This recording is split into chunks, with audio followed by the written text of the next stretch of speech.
Hello guys. तो आज का जो हमारा टॉपिक है वो है इलेक्ट्रिक पोटेंशियल डिफरेंस। तो इलेक्ट्रिक पोटेंशियल डिफरेंस क्या होता है? It is the amount of work done in moving a charge from one point two another point. यानी कि किसी चार्ज को, किसी पर्टिकुलर इलेक्ट्रिक चार्ज को एक पॉइंट से दूसरे पॉइंट तक ले जाने में कितना अमाउंट ऑफ वर्क हो रहा है, उसे कहा जाता है इलेक्ट्रिक पोटेंशियल डिफरेंस। या फिर वर्क डन पर unit charge is known as electric potential difference. कितना वर्क हुआ उस चार्ज को ले जाने में, एक पॉइंट से दूसरे पॉइंट तक, उसको डिवाइड करेंगे, उस वर्क को डिवाइड करेंगे हम उस चार्ज की वैल्यू से, तब हमें मिल जाएगा इलेक्ट्रिक पोटेंशियल डिफरेंस दोनों पॉइंट्स के बीच का। इसका जो सिंबल है वो होता है V या फिर डेल्टा V। डेल्टा V इसीलिए बिकॉज डेल्टा किसी भी चीज़ के डिफरेंस को यानी कि चेंज को रिप्रेजेंट करता है। और जैसे कि आप जानते हैं नाम से ही कि इलेक्ट्रिक पोटेंशियल डिफरेंस है, यानी कि चेंज है पोटेंशियल्स के बीच का, तो यहाँ पे डेल्टा V। इसका जो फॉर्मूला है, जैसे कि ये वाली डेफिनेशन सजेस्ट करती है, वो है V is equals W upon Q। यानी कि electric potential difference is equals to work done upon charge. या फिर अगर हम डेल्टा V वाला साइन लें तो ये हो जाएगा W अपॉन Q।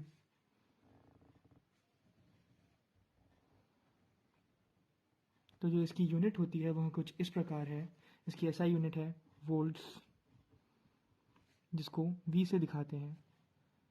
एंड जैसे कि आप जानते हैं वोल्टेज को यानी कि इलेक्ट्रिक पोटेंशियल डिफरेंस को वोल्ट्स में नापा जाता है, वर्क को जूल में और Q को यानी कि चार्ज को कुलाम्स में। तो एक वोल्ट्स में होता है 1 जूल अपॉन 1 कुलाम्ब। यानी कि एक कुलाम के चार्ज को अगर मूव करने के लिए किसी पॉइंट से किसी पॉइंट तक 1 जूल ऑफ वर्क होगा, तो उन दोनों पॉइंट्स के बीच का जो पोटेंशियल डिफरेंस है वो 1 वोल्ट्स होगा।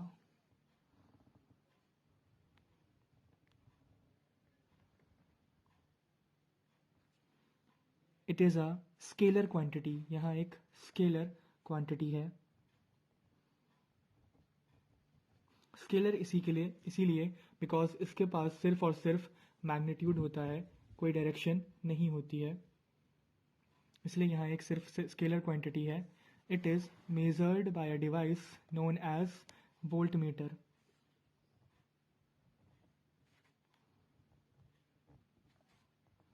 एक डिवाइस होती है जिसका नाम होता है वोल्ट मीटर, उसके द्वारा इसको मेज़र करा जा सकता है, जिसका सिंबल कुछ इस प्रकार है।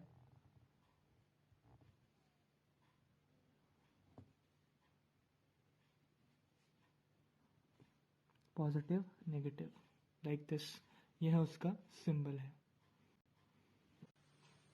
तो इलेक्ट्रिक पोटेंशियल डिफरेंस को वोल्टेज भी कहा जाता है। It is also known as voltage.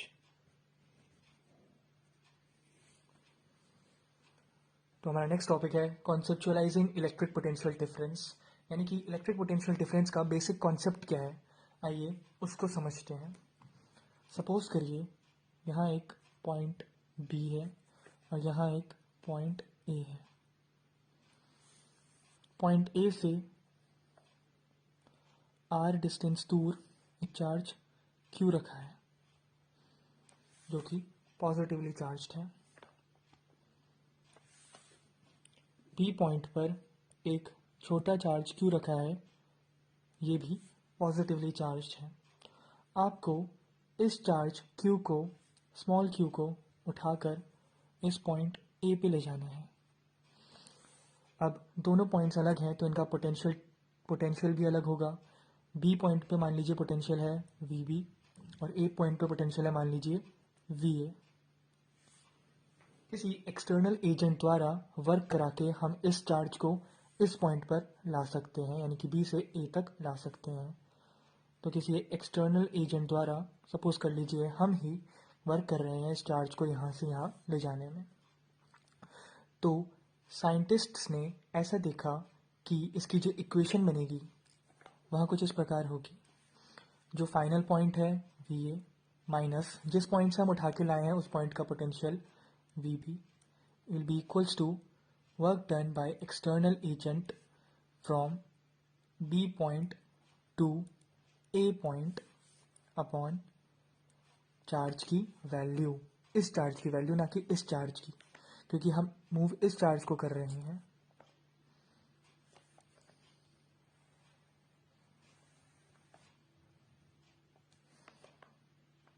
सो दो पॉइंट्स के बीच का potential VA minus VB will be equals to W external from B to A upon charge Q। अब इसको पोटेंशियल ही क्यों कहा गया? क्योंकि हम इस चार्ज की बात कर रहे हैं कि इसके पास कितनी कैपेसिटी है, कितना पोटेंशियल है कि इस चार्ज के आने पर इस पे फोर्स लगाए ताकि ये चार्ज रिपेल हो जाए। ये चार्ज जब यहाँ आएगा तो ये इसके दायरे के अंदर आएगा, इस चार्ज के दायरे के अंदर, और इस चार्ज के दायरे के अंदर आते ही ये वाला चार्ज एक कूलम्बिक फोर्स ऑफ रिपल्शन की वजह से रिपेल आउट हो जाएगा। तो कितने स्पेस में, कितने एरिया में वो रिपेल हो रहा है, उसका पोटेंशियल ये है।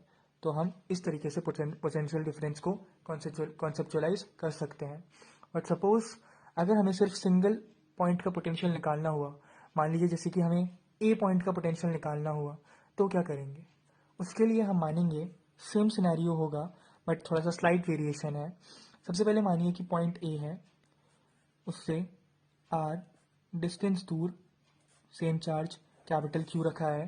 जो बी पॉइंट है उसकी जगह मानिए कि यहाँ पे इन्फिनिटी है, यानी कि ए पॉइंट से बी पॉइंट इनफाइनाइट डिस्टेंस दूर है, इनफाइनाइट डिस्टेंस दूर है। इन्फिनिटी का जो पोटेंशियल होता है वी इन्फिनिटी, वो जीरो होता है, ऐसा अज्यूम करा गया है। काफ़ी सारे फिजिसिस्ट्स ने ऐसा अज्यूम करा है कि यहाँ का जो पोटेंशियल है वो इन्फिनिटी पे ज़ीरो होता है। ए का तो वी ही रहेगा।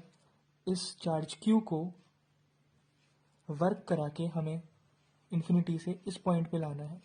सेम वर्क होगा एक्सटर्नल एजेंट द्वारा, सेम इक्वेशंस बनेंगी।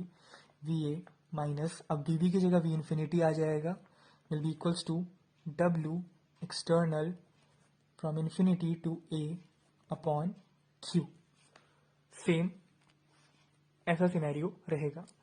और जैसा कि आपको बताया गया कि V इन्फिनिटी ज़ीरो होता है, इसीलिए VA माइनस ज़ीरो बन जाएगा VA, which will be equals to W external from infinity to A upon Q। ये बनेगा किसी सिंगल पॉइंट के पोटेंशियल का फॉर्मूला। इसी तरीके से आप वी बी का भी निकाल सकते थे। वहाँ पे होता है V B equals W external from infinity to B upon Q. यहाँ होता वी बी का फॉर्मूला। अब यहाँ पे देखिए, ये पोटेंशियल डिफरेंस का था, ये है पोटेंशियल का, सिंगल पोटेंशियल का। तो अगर आपको सिंगल पोटेंशियल को डिफाइन करना पड़े तो वह कुछ इस प्रकार होगा। Electric potential at a particular point is defined as the amount of work done by the external agent in bringing a unit positive charge from infinity to that particular point without any change in its kinetic energy। यानी कि बिना acceleration provide करे आपको infinity से उस point तक उस charge को लेके आना है। Electric potential at A point is defined as the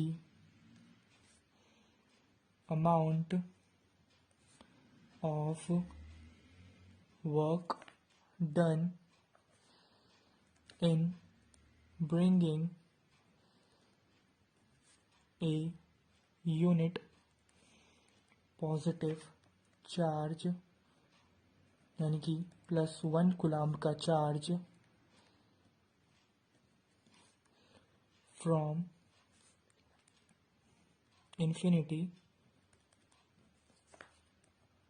to that point without any change in its kinetic energy. यानी कि एक्सेलरेशन को आपको रखना पड़ेगा ज़ीरो ताकि ये कांस्टेंट स्पीड से मूव करे, एंड बड़े वाले चार्ज के पास आते ही इस छोटे वाले चार्ज पे रिपल्शन का एक फोर्स लगे। Okay, so that's it for today. मिलते हैं नेक्स्ट वीडियो में। Thank you.